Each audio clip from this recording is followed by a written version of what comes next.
The intergalactic auction market sprawled across 3 city blocks of New Terra Station, a chaotic maze of cages, chains, and desperation. Every species in the known galaxy seemed represented, some being sold, others doing the buying. The air reeked of ozone, alien sweat, and the particular stench of misery that transcended species barriers. David Morrison clutched his daughter's hands tighter as they navigated the crowd. 8-year-old Emma on his left, 6-year-old Sophie on his right, both wearing the practical jumpsuits of colony kids but with an innocence that didn't belong in a place like this. He shouldn't have brought them, he knew that. But he'd had no choice. No babysitter available on the colony station, and he desperately needed labor for the farm. 3 months behind on the harvest, equipment breaking down, and his back getting worse every day. He needed help, and the only thing he could afford was a bonded worker from the auction. The legitimate term was indentured servant. Everyone knew it was slavery with paperwork. "Stay close," David muttered, guiding his girls past a cage holding a Tharkian, massive, 4-armed, perfect for heavy labor. Too expensive. He moved on, checking prices, trying not to see the eyes that followed him from behind bars. This was how the galaxy worked in the outer colonies.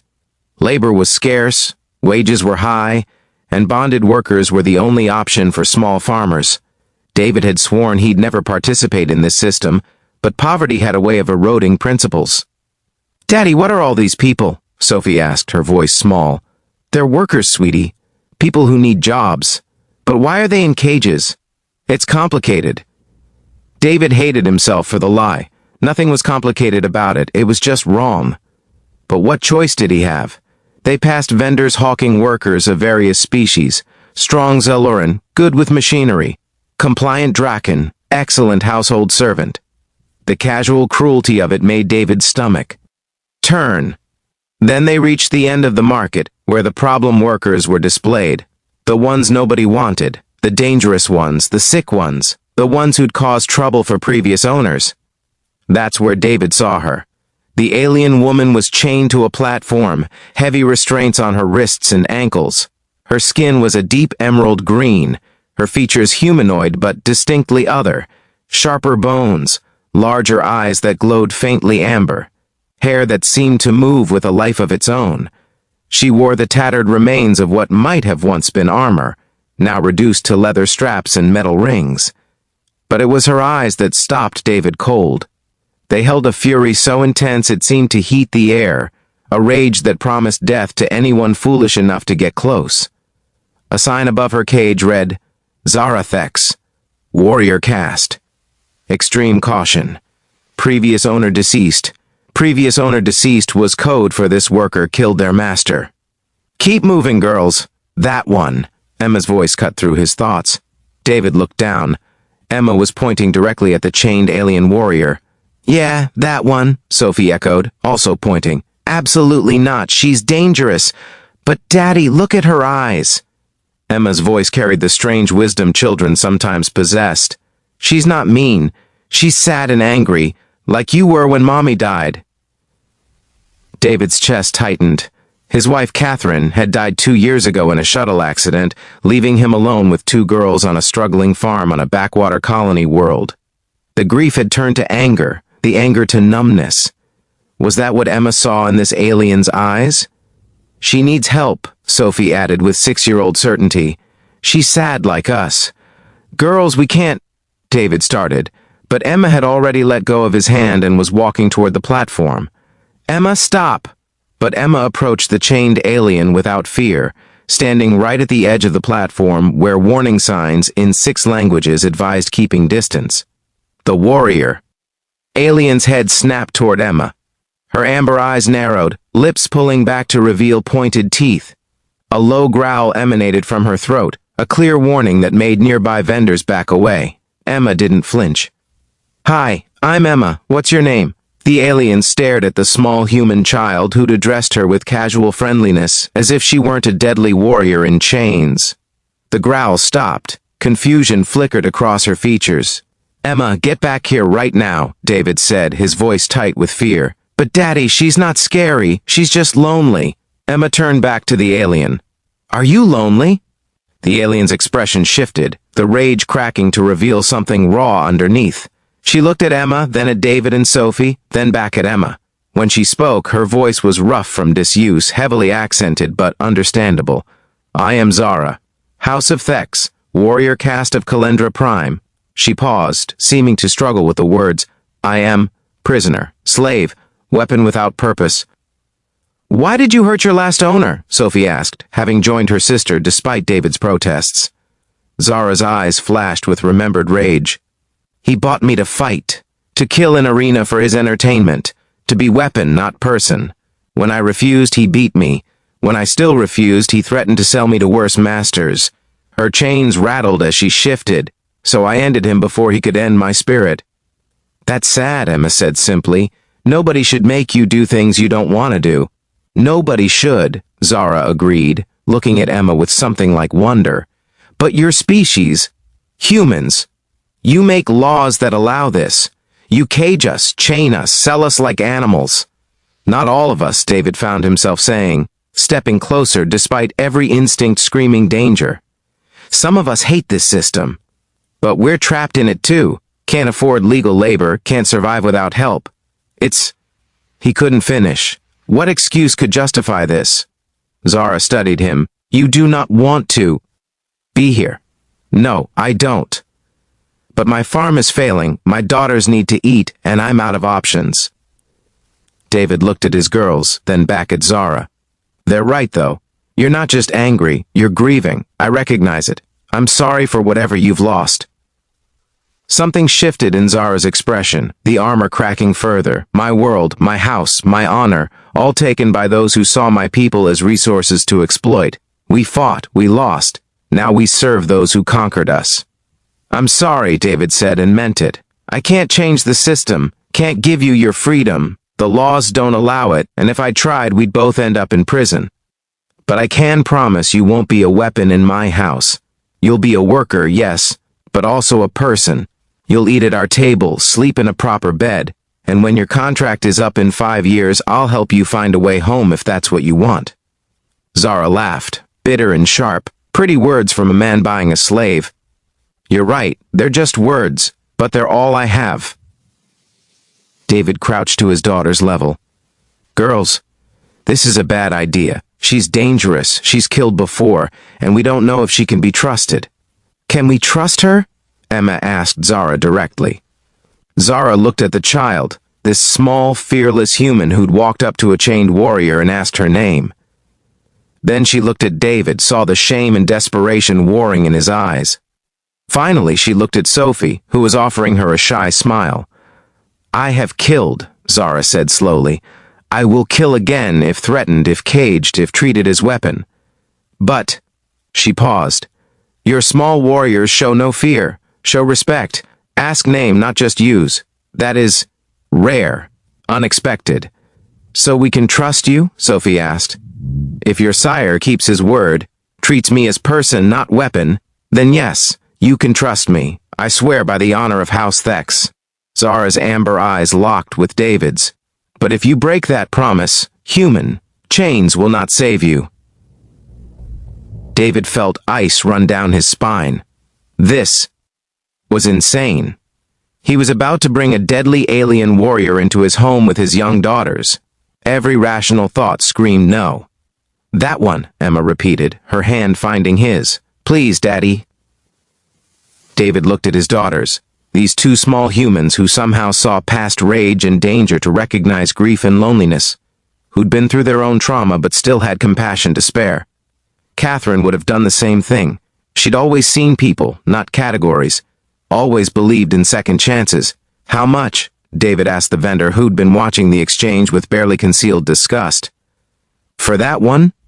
500 credits. Considered high risk, so cheap. But I warn you, she's killed one owner already. You buy her, any damage or death is on you. 500 credits was his entire equipment repair fund. If anything broke in the next year, they'd be in serious trouble. David pulled out his credit chip. Sold. The first week was tense. Zara moved through the farm like a caged predator, testing boundaries, watching for threats. She refused to sleep in the house, instead making a nest in the barn. She barely spoke except to confirm instructions, and she watched David constantly, waiting for the moment he'd break his promise. But he didn't. He treated her as he'd said, as a worker, not a weapon. She helped with the harvest, her warrior strength making quick work of heavy machinery repairs. She was fed the same food as the family, offered the same comforts, asked for her input on farm decisions. And slowly, so slowly, the armor began to crack. It started with Sophie, who decided Zara needed friends and would sit in the barn chattering about her day while Zara worked. Zara mostly ignored her at first, but David noticed she'd started positioning herself so Sophie could sit on nearby hay bales. Then Emma, who discovered Zara had warrior training and begged to be taught. Zara refused at first, but eventually showed Emma some basic defensive stances, always gentle, always careful, treating the child with unexpected patience. And finally, after a month, Zara joined them for dinner inside the house. She sat stiffly at first, clearly uncomfortable, but Sophie's constant chatter and Emma's questions gradually drew her into conversation. "Why did you become a warrior?" Emma asked one evening. Zara was quiet for a long moment. "On my world, warriors were protectors, honor guardians. We fought to defend, not to conquer. When the Dominion came, I fought to protect my house, my family. We lost. They died. I was sold." Her amber eyes were distant. "Now I am warrior without purpose, weapon without cause." "You could be our protector," Sophie said simply. "We need one. Since Mommy died, we don't have anyone to protect us except Daddy, and he's always tired." "I do my best," David said defensively. "You do," Zara agreed, surprising him. "But your small warriors are correct. This farm, this isolated world, you are vulnerable. Anyone could take what you have. Take them." She gestured to the girls. "If you wish, I could serve as guardian. Not weapon for arena, guardian for family. You do that?" David asked carefully. "Your daughter showed me respect when I had none, fed me when I was hungry, saw person when others saw only monster." Zara's voice roughened. "That deserves protection. That deserves honor. 3 months later, everything changed when raiders hit the colony. Outlaws looking for easy targets, finding isolated farms and taking whatever wasn't defended. They made the mistake of targeting David's farm. David was in the field when he heard the engines, 3 ground vehicles, armed men pouring out, heading for the house where his daughters were supposed to be safe. He ran, but he was too far away, too slow. Then Zara emerged from the barn. The warrior alien moved like liquid death, like every nightmare the raiders had given form. She'd found her old armor in storage, had apparently been repairing it in secret. Now she wore it, scarred leather and old metal, but still carrying the weight of authority. She didn't kill the raiders. David realized that later. She could have easily, but she didn't. She disarmed them, broke bones, rendered them unconscious with surgical precision. Warrior training meant she knew exactly how much force to use, and she chose restraint. When David reached the house, the raiders were all on the ground, groaning, alive but thoroughly defeated. Zara stood over them, breathing hard, protective rage in her eyes. Emma and Sophie ran from the house, completely unharmed. "Zara saved us!" Sophie cried. "They tried to break in and she stopped them." "I swore to protect," Zara said simply, looking at David. "I kept my word." David stared at this alien warrior who'd been chained and caged, who everyone said was dangerous, who'd proven herself more than capable of violence, and who'd chosen to protect his daughters instead of using the chaos to escape or claim revenge. "Thank you," he managed. "Thank you for keeping them safe. They are under my protection now," Zara said, and something in her tone had changed. This wasn't a worker stating a duty. This was a warrior claiming a cause. "No one touches House Morrison. I so swear by the honor of House Thex." 5 years later, when Zara's contract officially ended, David called a family meeting.